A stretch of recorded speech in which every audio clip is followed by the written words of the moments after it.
हार से जीत तक का सफर। राजू एक छोटे से गांव का लड़का था। वह बेहद होनहार और मेहनती था, लेकिन गरीबी और संसाधनों की कमी के कारण उसकी पढ़ाई में कई बाधाएं आती थीं। उसके पिता एक किसान थे, जिनकी आय केवल परिवार का गुजारा करने लायक थी। राजू का सपना था कि वह एक दिन बड़ा अफसर बने और अपने गांव के हालात सुधार सके, लेकिन उसके पास पढ़ाई के लिए किताबें, अच्छे स्कूल और सुविधाएं नहीं थीं।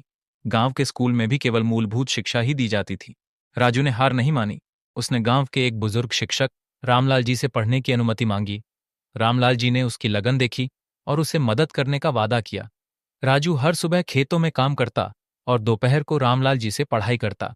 रात को वह लालटेन की रोशनी में पढ़ता। उसके सहपाठी अक्सर उसका मजाक उड़ाते थे।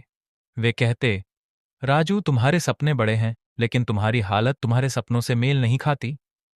राजू चुप रहता, लेकिन उसकी आंखों में एक दृढ़ संकल्प था। समय बीता और राजू ने अपनी मेहनत से 10वीं की परीक्षा में पूरे जिले में टॉप किया।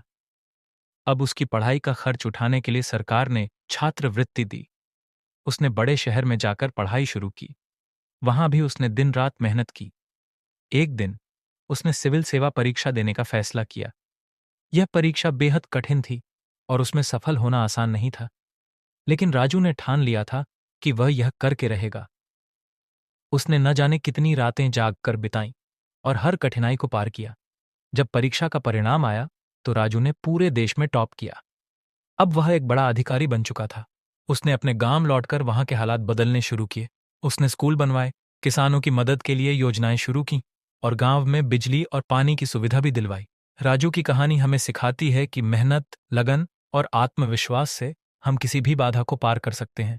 परिस्थिति चाहे जितनी भी कठिन क्यों ना हो, अगर हमारे सपने सच्चे हैं और हम उन्हें पाने के लिए ईमानदारी से प्रयास करते हैं तो सफलता जरूर मिलती है।